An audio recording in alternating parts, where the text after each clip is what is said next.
السلام علیکم ورحمۃ اللہ وبرکاتہ۔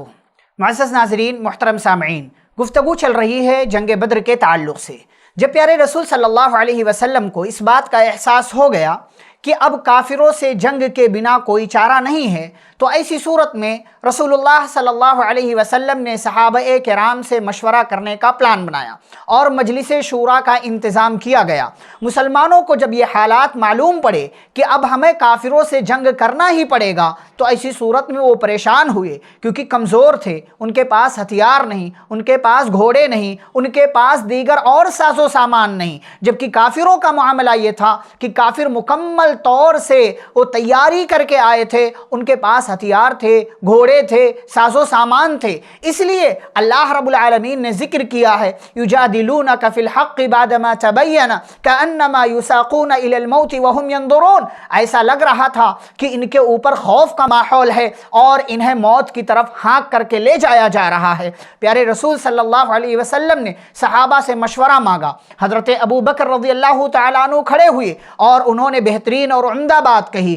حضرت عمر رضی اللہ تعالیٰ عنہ کھڑے ہوئے، انہوں نے بہترین اور عمدہ بات کہی۔ حضرت مقداد بن عمرو رضی اللہ تعالیٰ عنہ نے کہا، اے اللہ کے رسول صلی اللہ علیہ وسلم،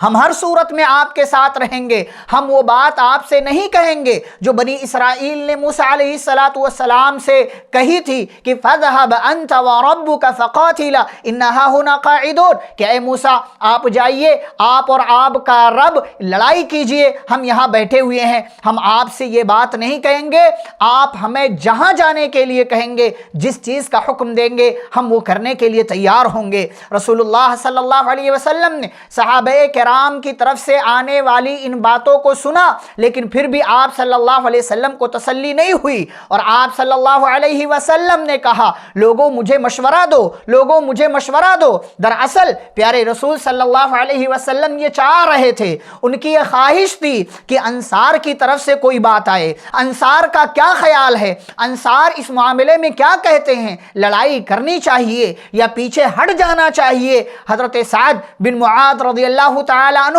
جو انصاری صحابہ کے لیڈر تھے، قائد تھے، انہوں نے کہا، اے اللہ کے رسول صلی اللہ علیہ وسلم، لگتا ہے آپ ہماری طرف سے کسی بات کا انتظار کر رہے ہیں۔ پیارے رسول صلی اللہ علیہ وسلم نے کہا، ہاں، نبی صلی اللہ علیہ وسلم کی یہ خواہش اس لیے تھی کیونکہ 313 کی تعداد میں جو صحابہ موجود تھے، ان میں اکثریت انصار صحابہ کی تھی، اور انصار قبیلے سے یا انصار صحابہ میں سے زیادہ تعداد موجود تھی۔ حضرت سعد بن معاذ رضی اللہ تعالیٰ عنہ کھڑے ہوئے اور کہا، اے اللہ کے رسول صلی اللہ علیہ وسلم، ہم نے آپ کی تصدیق کی، ہم آپ پر ایمان لائے، ہم نے جو آپ نے کلمہ کہا ہم نے وہ کلمہ پڑھا۔ اللہ کی قسم، اگر آپ ہمیں اس سمندر میں کودنے کے لیے بھی کہیں گے تو ہم کود جائیں گے، ہم کسی چیز کا انتظار نہیں کریں گے، اور ہم میں کا کوئی ایک آدمی بھی پیچھے نہیں رہے گا، ہم آپ کے مشورے پر، ہم آپ کے حکم پر ضرور عمل کریں گے۔ رسول اللہ صلی اللہ علیہ وسلم نے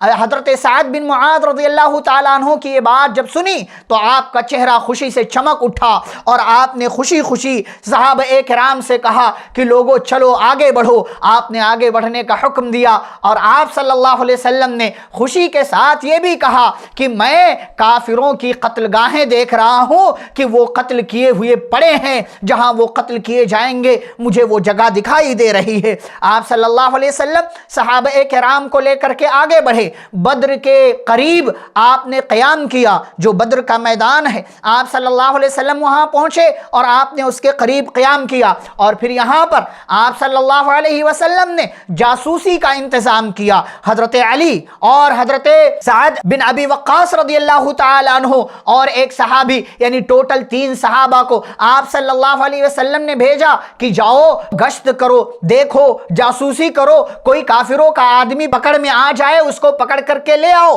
اس سے ہم سوالات اور جوابات کریں گے۔ اور پھر اس راستے سے کامیابی ملی، 2 لوگوں کو پکڑ کر کے لایا گیا۔ رسول اللہ صلی اللہ علیہ وسلم نے سوال و جواب کیا تو یہ معلوم پڑ گیا کہ کافروں کی ایگزیکٹ تعداد کتنی ہے، کافر کتنی تعداد میں موجود ہے، اور ان کے لشکر کا کیا ماحول ہے۔ اس جاسوسی سے یہ فائدہ پیارے رسول صلی اللہ علیہ وسلم کو مل گیا، اور پھر مزید اللہ کی طرف سے بشارت اور خوشخبری کے طور پر ایک اور چیز یہ ہوئی کہ صحابہ کرام جہاں پر موجود تھے ہے، اللہ تبارک و تعالیٰ کے حکم سے بارش کا نزول ہوا، مسلمانوں کی طرف یہ بارش پھوار جیسی پڑی اور کافروں کی طرف یہ بارش زیادہ تیز ہوئی، جس سے جہاں کافر موجود تھے ان کی طرف کی زمین کیچڑ والی ہو گئی اور صحابہ کرام کی طرف والی زمین کھڑے ہونے، ٹھہرنے اور قیام کے اعتبار سے مضبوط ہو گئی اور قیام کے لیے آسان ہو گئی۔ اللہ نے کہا اِذْ يُغَشِّيكُمُ النُّعَاسَ أَمَنَةً مِّنْهُ وَيُنَزِّلُ عَلَيْكُم مِّنَ السَّمَاءِ مَاءً لِيُطَهِّرَكُم بِهِ وَيُذْهِبَ عَنكُم رِجْزَ الشَّيْطَانِ وَلِيَرْبِطَ عَلَى قُلُوبِكُمْ وَيُثَبِّتَ بِهِ الْأَقْدَامَ۔ اس بارش کا فائدہ یہ ہوا، رات میں صحابہ کو اچھی نیند بھی آئی، اللہ نے بارش کا نزول کر کے مسلمانوں کے دلوں کو جوڑ دیا، قدموں کو ثابت کر دیا اور صحابہ کرام پیارے نبی صلی اللہ علیہ وسلم کے حکم پر، آپ کے مشورے پر عمل کرنے کے لیے تیار ہو گئے۔ اللہ کی طرف سے رحمت مل گئی، اور جس کو اللہ کی رحمت مل جائے وہ دنیا کا کامیاب ترین انسان ہے۔ اور پھر اس کے بعد میدان جنگ میں دونوں طرف کی فوج آمنے سامنے آئی، کافر بھی آگے بڑھے، مسلمان بھی آگے بڑھ کر کے بدر کے میدان میں انہوں نے قدم رکھا۔ پھر آگے کے حالات کیا ہوئے یہ انشاءاللہ ہم اگلی ملاقات میں آپ کے سامنے ذکر کریں گے۔ والسلام علیکم ورحمۃ اللہ وبرکاتہ۔